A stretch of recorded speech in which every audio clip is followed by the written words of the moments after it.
আমন্ত্রণ জানাচ্ছি আন্তর্জাতিক সংবাদে। শুরুতে সংবাদ শিরোনাম। ইউক্রেনে যুদ্ধ বন্ধে ভূখণ্ড নিয়ে কোনো আপোষ হয়নি রাশিয়া। রাফাহ সীমান্ত একমুখী খোলার ইসরায়েলি প্রস্তাব প্রত্যাখ্যান মিশরের। ইরানের সীমান্ত নিরাপত্তা জোরদারে নতুন উদ্যোগ। রুশ তেলের পাইপলাইন লক্ষ্য করে ইউক্রেনের হামলা। এবং সর্বশেষ থাকবে বিতর্কিত দ্বীপের কাছে চীনা ও জাপানি টহল নৌযানের মুখোমুখি অবস্থান। এতক্ষণ শুনছিলেন সংবাদ শিরোনাম, এবারে বিস্তারিত সংবাদ।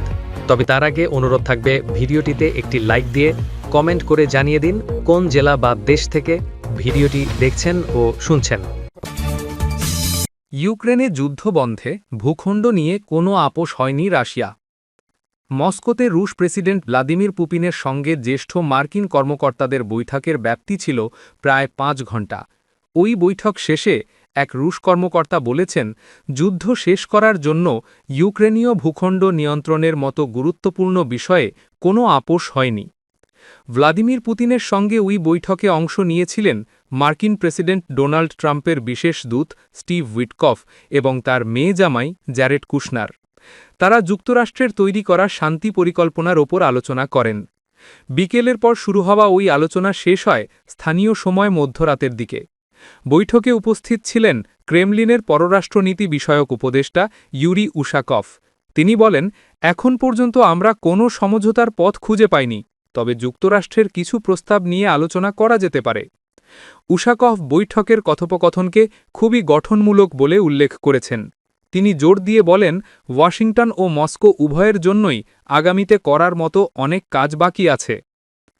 যুক্তরাষ্ট্রের তৈরি করা 28 দফার শান্তি পরিকল্পনার প্রথম খসড়াটি নিয়ে বেশ সমালোচনা হয়। তখন ইউক্রেন ও তাদের মিত্ররা বলেছিল এটি রাশিয়ার পক্ষপাতদুষ্ট। পরে একটি সংশোধিত খসড়া তৈরি করে ওয়াশিংটন। সেটি নিয়ে ইউক্রেনের প্রতিনিধিদের সঙ্গে মার্কিন কর্মকর্তারা বৈঠক করেন। এরপর এটির ওপর মস্কোতে আলোচনা হল। বৈঠকের আগে থেকেই ক্রেমলিন খসড়া নিয়ে নিন্দা জানাচ্ছিল। ভ্লাদিমির পুতিন বারবার বলেছেন এটি তার দেশের কাছে অগ্রহণযোগ্য। রুশ প্রেসিডেন্ট বলেন, কিয়েভের ইউরোপীয় মিত্ররা যুদ্ধের পক্ষে দাঁড়িয়েছে। এসব পরিবর্তনের লক্ষ্য একটাই, পুরো শান্তি প্রক্রিয়াকে সম্পূর্ণভাবে বাধাগ্রস্ত করা। রাশিয়া ইউক্রেনের বন্দরগুলোতে আক্রমণের মাত্রা আরও বাড়াবে। রুশ প্রেসিডেন্টের মন্তব্যের জবাবে ইউক্রেনের পররাষ্ট্রমন্ত্রী আন্দ্রি সিবিহা বলেন, পুতিন আসলে যুদ্ধ শেষ করতে চান না, এটা এখন পরিষ্কার। এর আগে তিনি বলেছিলেন শীতকাল জুড়ে লড়াই চালিয়ে যেতে প্রস্তুত। এখন নতুন করে সমুদ্র বন্দর ঘিরে হুমকি দিচ্ছেন। মস্কোতে বৈঠক চলাকালীন আয়ারল্যান্ড সফরে ছিলেন ইউক্রেনের প্রেসিডেন্ট ভলোদিমির জেলেনস্কি। সেখানে তিনি বলেন, এখন একটি সম্মানিত শান্তি প্রয়োজন। রাফা সীমান্ত একমুখী খোলার ইসরায়েলি প্রস্তাব প্রত্যাখ্যান মিশরের। মিশর জানিয়েছে, গাজা উপত্যকা থেকে কেবল ফিলিস্তিনিদের বের হবার উদ্দেশ্যে রাফা সীমান্ত খুলে দেওয়ার ইসরায়েলি ঘোষণা তারা প্রত্যাখ্যান করছে। এক সরকারি সূত্রকে উদ্ধৃত করে এ তথ্য দিয়েছে মিশরের স্টেট ইনফরমেশন সার্ভিস। নাম প্রকাশ না করা ওই সূত্র বলেন, যদি রাফা ক্রসিং পুনরায় চালু করার বিষয়ে কোনো চুক্তি হয় তবে তা যুদ্ধবিরোধীর কাঠামোর সঙ্গে সামঞ্জস্য রেখে দুই দিকেই চলাচলের জন্য হতে হবে, ইসরায়েলের নিয়ন্ত্রণে পরিচালিত একমুখী প্রস্থান নয়। তিনি আরও জানান, রাফা সীমান্ত পুনরায় খোলার বিষয়ে ইসরায়েলের সঙ্গে কোনো সমন্বয় হয়েছে এই দাবি তারা অস্বীকার করেন। এর আগে ইসরায়েল জানিয়েছিল যে তারা আগামী কয়েকদিনের মধ্যে সীমান্তটি খুলবে, তবে কেবল সেই ফিলিস্তিনিদের জন্য যারা মিশরে প্রবেশ করতে চান। এটি অনেকের মতে অবরুদ্ধ গাজা উপত্যকা থেকে মানুষের জোরপূর্বক স্থানান্তর বা জাতিগত নির্মূলের বৃহত্তর প্রচেষ্টার অংশ হিসেবে দেখা হচ্ছে। তবে ইসরায়েল বুধবার ঘোষণা করেছে যে গাজা উপত্যকার বাসিন্দারা আগামী কয়েকদিনের মধ্যে রাফা সীমান্ত দিয়ে মিশরে যেতে পারবেন, যা শান্তি পরিকল্পনায় উল্লেখিত একটি বিধানের অংশ। সীমান্তটি খুলে দেওয়া হবে মিশর ও ইউরোপীয় ইউনিয়নের সঙ্গে সমন্বয় করে। উল্লেখ্য, রাফা ক্রসিংটি 2025 সালের জানুয়ারিতে প্রথম যুদ্ধবিরতির সময়ে কিছু সময়ের জন্য খোলা হয়েছিল। প্রথমে অনুমোদিত গাজাবাসীদের বের হওয়ার সুযোগ দেওয়ার জন্য, পরে ত্রাণবাহী ট্রাক ঢোকার জন্য। প্রেসিডেন্ট ট্রাম্পের মধ্যস্থতায় হওয়া শান্তি পরিকল্পনার অংশ ছাড়াও রাফা সীমান্ত পুনরায় খোলার দাবি জাতিসংঘ ও মানবিক সংস্থাগুলোর দীর্ঘদিনের। 2024 সালের মে মাসে ইসরায়েলি সেনাবাহিনী ক্রসিংটির ফিলিস্তিনি পাশের নিয়ন্ত্রণ নেয়। রাফা ক্রসিং গাজাবাসীদের জন্য অন্যতম প্রধান বহির্গমন পথ। বিশেষ করে 2007 সাল থেকে ইসরায়েলি অবরোধের কারণে গাজা কার্যত বাইরের দুনিয়া থেকে বিচ্ছিন্ন হয়ে পড়ায়। ইরানের সীমান্ত নিরাপত্তা জোরদারে নতুন উদ্যোগ। পূর্ব ও পশ্চিম সীমান্ত জুড়ে ক্রমবর্ধমান নিরাপত্তা ঝুঁকির প্রেক্ষিতে নতুন নিরাপত্তা ব্যবস্থা গ্রহণ করছে ইরান। দেশটির সেনাবাহিনীর স্থলবাহিনী আরতেশ জানিয়েছে, আধুনিক ইলেকট্রনিক পর্যবেক্ষণ ব্যবস্থার মাধ্যমে সীমান্তগুলো এখন আরও নিবিড়ভাবে নজরদারিতে রাখা হচ্ছে। স্থলবাহিনীর উপপ্রধান ব্রিগেডিয়র জেনারেল আলী জাহান শাহী জানান, সীমান্ত জুড়ে অত্যাধুনিক ক্যামেরা, সেন্সর, নতুন বেস নির্মাণ এবং ওয়াচ টাওয়ার স্থাপনের কাজ চলছে।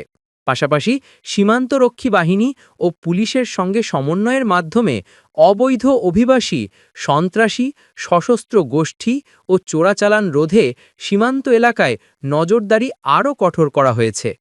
গোয়েন্দা সংস্থাগুলো জানিয়েছে, ইসরায়েলি গোয়েন্দারা ইরান সীমান্তবর্তী এলাকায় সক্রিয় সন্ত্রাসী ও বিচ্ছিন্নতাবাদী গোষ্ঠীগুলোর সঙ্গে সহযোগিতা বাড়িয়েছে।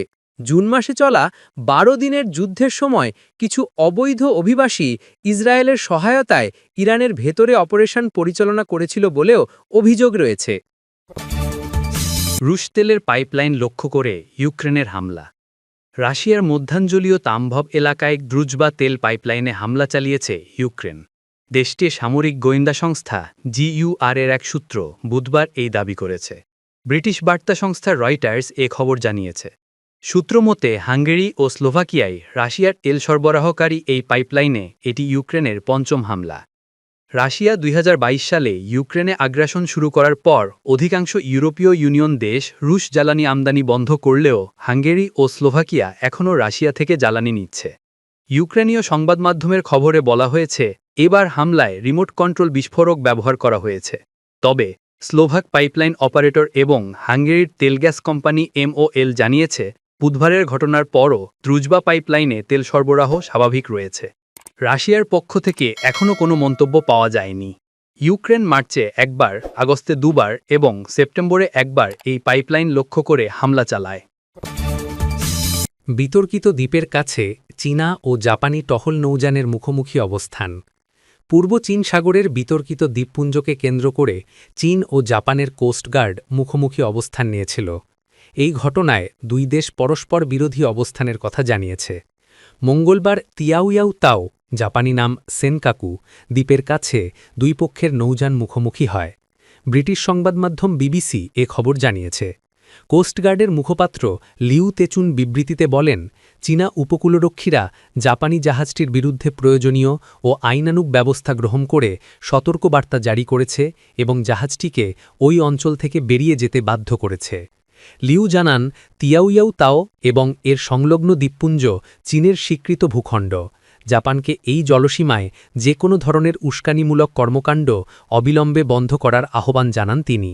অন্যদিকে জাপানি কোস্টগার্ড জানায়, ভোররাতেই তারা দুই চীনা কোস্টগার্ড জাহাজকে জাপানের জলসীমায় ঢুকতে দেখে বাধা দেয় এবং চলে যাওয়ার নির্দেশ দেয়। চীনা জাহাজগুলো চলে যাওয়া পর্যন্ত জাপানি মাছ ধরা নৌকার নিরাপত্তা নিশ্চিত করা হয়। ঘটনাটি এমন সময় ঘটল যখন দুই দেশের কূটনৈতিক সম্পর্কে টানাপোড়েন চলছে। নভেম্বরে পার্লামেন্টে প্রশ্নের জবাবে জাপানের প্রধানমন্ত্রী সানায় তাকাইচি ইঙ্গিত দেন, বেইজিং তাইওয়ান আক্রমণ করলে টোকিও সামরিক পদক্ষেপ বিবেচনা করতে পারে। এই মন্তব্যকে কেন্দ্র করে চীন জাপান সম্পর্ক তলানিতে পৌঁছায়।